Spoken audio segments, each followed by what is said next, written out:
네, 안녕하십니까, 이상로입니다. 자, 최근에 시장에 대한 불확실성이 커지고 있습니다. 그러면서 이제 왜 그렇게 이제 불길한 예감은 틀리지 않는 걸까요, 그죠?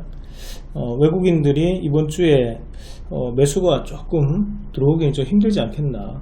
그만큼 이제 금리나 환율에 대한 불확실성이 있기 때문에 그렇게 또 예상을 했는데, 또 오늘도 그렇고 어제도 일단 매도세가 나오고 있고, 추가적으로 지금 현재 또 문제가 될 수 있는 것이, 그럼 이번 주에 키포인트를 좀 잡아줄 수 있는 부분은 연기금이 돼줘야 되거든요. 연기금이 이제 3000포인트 밑에서는 매수를 조금 보여주는 그런 움직임이 나타났으면 좋겠는데, 자, 아직까지는 외국인들이 매도를 하고 있다는 부분입니다. 그래서 거기에 따라 가지고 우리가 지금 현재 시장의 키는 어떻게 잡아야 될 것인가 라는 부분으로 한번 생각을 해볼 필요가 있을 것 같아요. 일단 기본적으로 우리가 지금 현재 시장에서 외국인들이 매수 포지션을 잡기가 상당히 까다롭습니다, 사실. 일단 두 가지를 볼 수 있는데, 첫 번째는 이제 우리가 금리라는 부분이죠. 자, 우리가 이제 금리라는 것이 별거 있는 게 아닙니다, 사실. 쉽게 이제 이자라는 개념인데, 이 이자에 대한 부분에서 외국인들 입장에서는 이자가 빠른 기간 안에 비싸지거나 또는 빠른 기간 안에 좀 싸지거나 이런 변동성이 커지고 있는 그런 부분이라고 또 볼 수 있고, 또 한 가지는 이제 속도에 대한 문제거든요.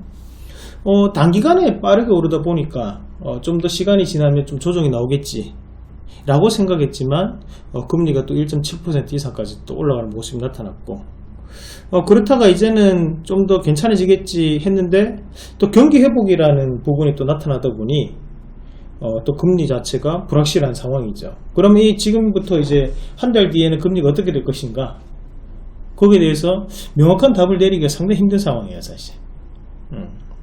환율도 그렇죠. 우리가 이 환율 같은 경우에는 환차손과 환차익이 발생을 하게 되는데, 이 환율에 대한 부분에서도 방향을 잡기 상당히 힘들다는 거죠. 우리가 달러에 대한 경기부양책이 이미 세 차례에 대한 경기부양책이 이루어졌습니다. 그러면 작년에 3월 달에 트럼프 대통령에 의해서, 그리고 12월 달에 또 트럼프 대통령에 의해서, 그리고 올해 지금 바이든 정부에 의해서 이루어지고 있는 상황인데도 불구하고 달러를 그만큼 통화량을 시중에 많이 푼다는 얘기거든요.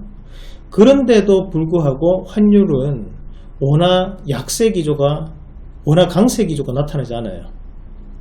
이 정도 되면 원래 한 1100원 이상까지 원화 강세가 나타나줘야 되는데요, 오히려 지금은 원화 약세 기조로 넘어가는 시점이죠. 얼마 전에 또 1140원대, 오늘 또 1126원, 1130원 왔다 갔다 거리는 그런 상황인데, 그만큼 이제 이 달러라는 것이 기축통화에 대한 역할을 지금 한다고 봐야 됩니다. 달러가 안전자산으로 지금 현재 평가가 되면서 다시 한 번 더 시중에 있는 유동성이 달러로 들어가는 그런 움직임들이 좀 나타나고 있기 때문에 원화 강세, 원화 약세 기조가 좀 들어온다라고 좀 봐야 될 것 같아요. 그래서 환율도 마찬가지로 우리가 한 달 뒤에는 이 환율이 어떤 방향성을 가질까, 쉽게 이제 전문가들 같은 경우에 답변을 못하는 부분이고, 마찬가지로 속도 같은 경우에도 10원, 20원 차이가 일주일 만에도 드러나는 상황이거든요. 사실 이 정도에 대한 환율 변화가 나타나는 적이 잘 없어요. 그런데 단기간에 그만큼의 환율 변화가 나타나는 입장에서는 외국인들이 바라봤을 때는 시장이 상당히 불확실하다는 거예요. 어느 정도는 조금 방향이 좀 잡혀 있다면 거기에 맞춰 가지고 우리가 투자를 해보는 부분으로 나타날 건데, 불확실성이 크다 보니 큰 돈을 유입시키기는 상당히 어려운 시장입니다. 거기에 지수 같은 경우에는 생각보다 또 고점에 다다라 있다 보니까 쉽게 또 가격 메리트를 느끼지 못하는 부분도 있죠. 그런 복합적인 요인이 작용하지 않나 보는 거고, 두 번째는 이제 실업률에 대한 부분인데요. 우리가 이제 경기 회복이 돼도 문제입니다. 왜 이게 무슨 말이냐면, 지금 시장을 보시면 아시겠지만 경기 회복이 되다 보니까 금리가 상승한다, 장기국채 금리가 상승한다는 얘기 나와요. 그러면서 오늘 또 연준이 하는 얘기는 지금 현재 이 경기 회복이 되는 와중에 금리가 상승하는 것은 건전한 행위이다, 건전한 행위일 뿐이다 라고 일축해 버렸습니다. 경기가 회복되면 뭐가 낮아질까? 바로 실업률이 낮아지겠죠. 실업률이. 그럼 현재 우리가 지금 보고 있는 실업률 같은 경우에도 우리 2018년도에 이게 이제 4%까지 내려왔어요.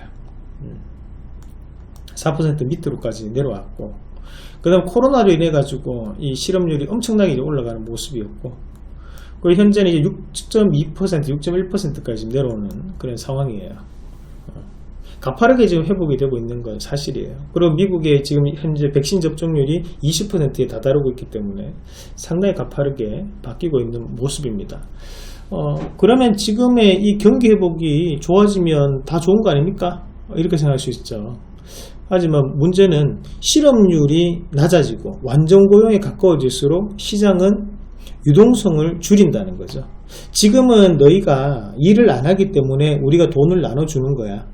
우리가 이렇게 경기 부양책에 있어서 너희한테 재난지원금을 주는 거지만, 경기가 회복되어 가지고 실업률이 낮아지면 너희가 일을 하는데 우리가 돈을 더 주면 안 되겠지? 이 말을 하는 거죠.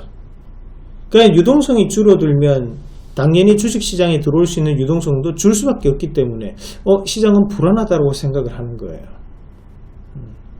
그래서 지금은 너무 빠른 경기 회복이 오히려 발목을 잡는 그런 상당히 아이러니한 상황이 연출되고 있습니다. 결국에는 이제 코로나로 인해 가지고 증시가 가파르게 오르다 보니까 지금은 정상화되는 과정에서 이루어질 수 있는 통증 같은 그런 상황들이 좀 우리가 성장통이라고 얘기를 흔히들 하는데, 그런 성장통에 대한 개념이 이루어지는 그런 단계가 아닌가, 그렇게 좀 볼 수 있는 부분이고요. 그리고 이제 시장에 알려지지 않은 것이 또 두 가지가 더 있죠. 자, 우리가 지금 시장을 좀 자세히 보시면 2018년도에 이루어진 시장과 상당히 유사한 것을 볼 수 있어요. 2018년도 같은 경우에도 비트코인이 한창 올라가지고 그때 생겼던 단어가 이제 가즈아입니다. 가즈아. 제 친구는 난리가 났었어요. 가즈아. 술만 마시면 가즈입니다. 어디 그렇게 가는지 가즈아 그런 말들을 많이 했었는데, 그 정도로 이런 비트코인에 대한 가상화폐에 대한 시장이 상당히 뜨거웠었고, 그리고 또 한 가지가 우리가 또 미중 무역 분쟁이 이루어졌던 시기이기도 합니다. 지금도 최근에 미국과 중국이 알래스카에서 만났다. 만난 것까지는 좋았어요. 그런데 그것이 잘못된 만남인지 몰랐죠. 만나가지고 아무런 결과 없이 빈손으로 둘 다 허탕치고 신냉전 체제를 다시 한 번 더 구축을 하는 듯한 뉘앙스로 헤어져 버렸어요. 시장은 이것도 상당히 불안해하거든요. 우리가 2018년도의 주식시장은 상당히 암흑기였습니다. 2018년도 주식시장에 대한 움직임을 잠깐 한번 함께 보시면, 우리가 시간을 되돌려 가지고 2018년도로 한번 돌아가 보도록 하겠습니다. 제가 2018년도는 타방송에서 상당한 인기를 구가하고 있었던 시기였는데요, 사실. 그 2018년도만 보더라도, 자, 2018년도 1월 29일 날 2600포인트에 대한 고점을 찍고 한 번도 빠짐없이 하락을 했어요.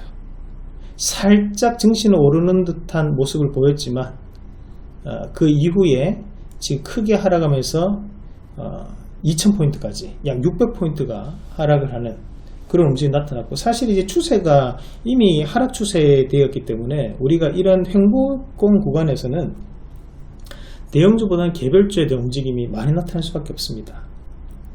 마찬가지로 우리가 이제 박스를 한번 그려보더라도 두 가지에 대한 박스가 존재를 한다고 볼 수 있어요. 여기에서에 대한 하나의 박스가 존재를 하게 되면서 지금처럼 이제 횡보에 대한 움직임을 나타내는 모습이었고, 또 한 가지가 이 하단에 있는 자리에서 또 횡보를 한번 또 보였는데 또 한 번 더 하락을 했고, 마지막에 이 자리에서 또 다시 한 번 더 횡보를 보이면서 이때는 이제 바닥을 좀 다지면서 2019년도 초반에 좋은 모습을 좀 연출하는 그런 계기가 되었습니다. 자, 이때 바로 이 미중 무역 분쟁이 상당 부분 격화되는 양상들이 나타났다는 거죠. 자, 그러면서 우리가 지금 현재 2018년도에 대한 상승률 같이 한번 보시면 2018년도의 주식시장에 대한 상승률입니다.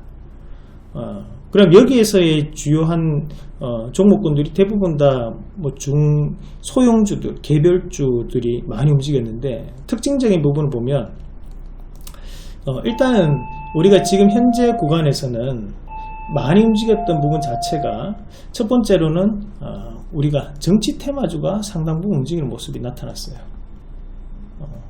또 한 가지는 또 뭡니까? 지금 현재는 또 경협주가 또 많이 움직이던 시절이 바로 2018년도입니다.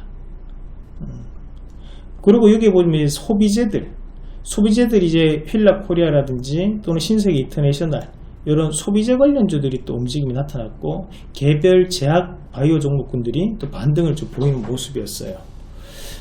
그런 결국에는 이제 2018년도 같은 경우에도 이런 재료에 의한 그런 움직임이 나타났다고 봐야 되는데, 현재 우리가 이제 2021년도 같은 경우에도 또 내년에 대한 대선을 또 앞두고 있다 보니까 지금 현재 서울시장에 대한 재보선, 그리고 부산시장에 대한 재보선이 있는 상황이고, 오늘도 정치 테마주들에 대한 움직임이 최근 들어서 많이 또 움직이고 있는 상황이에요.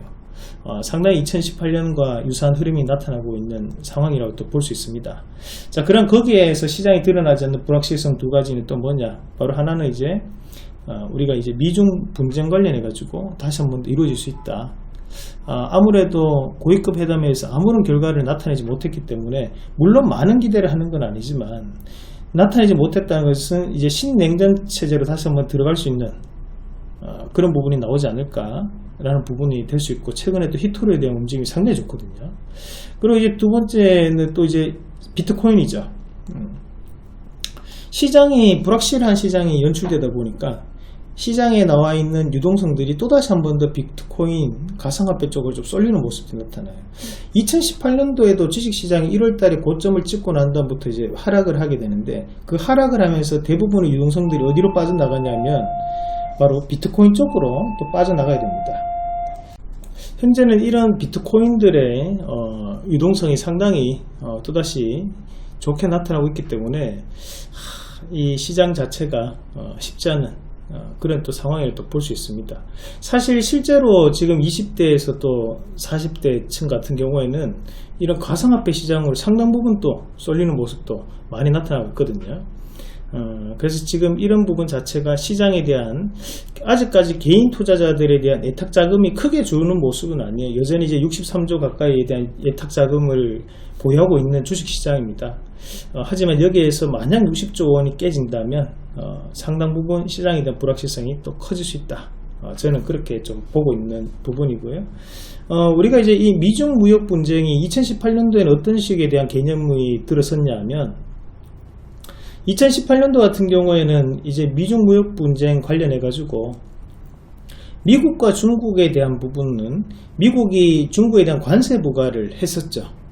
관세 부과를 한다니까 중국은 어떤 절차를 거쳤습니까? 너희가 관세를 부과해? 그러면 그것을 완화하는 조치로 위안화를 절하해 버립니다. 위안화에 대한 가치를 낮춰버려요. 그래서 수출에 유리한 국면을 만들어 버리죠. 그러면 미국이 관세를 부과했던 부분 자체가 상쇄되는 효과가 나타나 버리거든요. 이런 움직임들이 나타나면서 2018년도 그리고 2019년도까지 이어지면서 상당히 미중 무역 분쟁이 장기화되는 그런 결과를 나타냈던 부분이었고, 이번에는 마찬가지로 이런 관세에 대한 부분보다는 포커스 자체가 중국의 첨단 산업으로 못 넘어가도록, 지금 미국은 화웨이 때리기를 하는 부분, 그리고 중국은 테슬라를 때리기, 그리고 미국은 다시 한 번 더 이 5G 통신 장비라든지 반도체에 대한 부분 자체에서 중국의 제조 2025를 막아내는 그런 모습들을 보이고 있는 부분이에요. 지금 상황에서는 제가 판단할 때 중국이 쉽게 양보할 것 같지는 않거든요. 이미 현재 이 중국은 경기 회복이 이루어지고 있는 상황이고, 하지만 미국은 중국보다는 한 발 늦게 경기 회복이 이루어지는 부분이라고 볼 수 있습니다. 그래서 이런 불확실성이 물론 빨리 해결되면 좋겠지만, 지금 현재에 대한 시장에서는 이것이 또 하나의 숨겨진 이유가 될 수 있다. 그렇게 봅니다. 그러면 우리가 여기에서 이제 최근에 히토리 관련주들이 좀 많이 움직이는데, 히토리 관련주가 왜 움직이는지 잠깐 한번 같이 보면요. 히토리에 대한 보유국 안에서 보면 이 중국이 가장 많습니다. 우리가 뭐 지금 매장량으로 봤을 때 북한도 상당한 히토리를 보유하고 있다라고 알고 있지만, 통계치에서 북한을 제외하고, 그럼 현재 같은 경우에는 중국이 가장 많은 히토리를 보유하고 있다고 봐야 되고, 전 세계에서 히토리를 생산하는 것이 또 중국이 가장 많아요. 근데 이 히토류가 어디에 쓰느냐? 첨단 소재들의 히토류가 대부분 다 들어갑니다. 2차전지라든지 반도체에 다 들어간단 말이죠. 그러니까 이런 부분에서 지금 중국은 하나의 무기를 가지고 있다고 볼 수 있는 부분이고, 그럼 이런 히토류 관련주들 최근 들어서 움직임이 상당 부분 나타나고 있어요. 그럼 유니온 머티리얼즈나 노바텍이라든지 뭐 이런 기업들도 있겠고, 마찬가지로 지금 우리가 최근 말씀드렸던 것이 이런 세노텍, 세라믹 비드가 2차전지라든지 또는 이제 반도체 소재로 활용된다고 했죠. 이런 부분에 대한 움직임이 드러나고 있다. 그런 부분으로 좀 판단을 해봐야 될 것 같습니다. 항상 이제 미중 무역 분쟁 관련해서 얘기 나오면 또 한 가지 얘기 나오는 것이 바로 이 대두 관련주인데요. 자, 근데 지금 이 대두 관련주는 봐야 될까요? 안 봐야 될까요? 현재는 대두 관련주는 보면 안 되겠죠. 왜 보면 안 되냐? 왜 대두 관련주는 보면 안 되겠냐? 자, 우리가 2018년도 같은 경우에는 대두 가격이 엄청나게 쌌습니다. 이 말은 뭐냐면 2018년도 이 대부분의 이 대두는 어디서 생산하냐? 미국에서 생산하고, 그것을 어디서 가장 많이 수입을 하느냐? 이 대두는 글로벌적인 부분의 95%를 바로 중국에서 수입을 해갑니다. 그럼 이렇게 가격이 쌀 때 대두를 우리가 수입하지 않겠다라는 얘기를 해버리면 당연히 가격이 더 떨어져 버리겠죠. 그럼 미국이 가져갈 수 있는 단가 자체가 상당히 낮아진다는 거고, 대신에 현재는 791달 현재는 1459까지 올라와 있어요. 그러니까 현재 상황에서는 대두를 중국이 수입을 하지 않겠다라고 얘기를 하더라도 가격적인 부분은 이미 많이 올라와 있기 때문에 빠지더라도 한계치가 존재를 한다는 거죠. 그러면 현재 이 시장에서는 대두 관련주는 시장에 스포트라이트를 받기 어렵다는 거죠. 현재 원재재 가격이 대부분 올라가고 있기 때문에. 그래서 지금 현재는 이 히토류 관련주는 좀 더 저는 부각이 될 수 있다고 보는데, 대신 대두 관련주는 좀 어렵지 않나, 그렇게 좀 보는 시각입니다. 시장에서 지금 알려져 있는 불확실성도 있고 아직까지 알려지지 않는 불확실성도 있는데요, 그만큼 쉽지 않은 시장이지만 우리가 어떤 부분에 대해서 지금 원인이 나타나고 있고 그 부분에 대해서 어떤 결과로 우리가 맞이하게 될 것인가, 중간에서 연구와 그리고 공부를 한다면 지금 시장은 충분히 이겨낼 수 있는 시장이라고 봐요. 그만큼 개별적인 종목군들이 움직이고 있다 보니까 우리가 현재 시장에서는 좀 더 짧게, 좀 더 트레이딩 관점에서 시장을 바라보시면 좋겠다는 말씀까지 드리도록 하겠습니다. 자, 그러면 오늘 내용 여기까지 말씀을 드리도록 하겠습니다.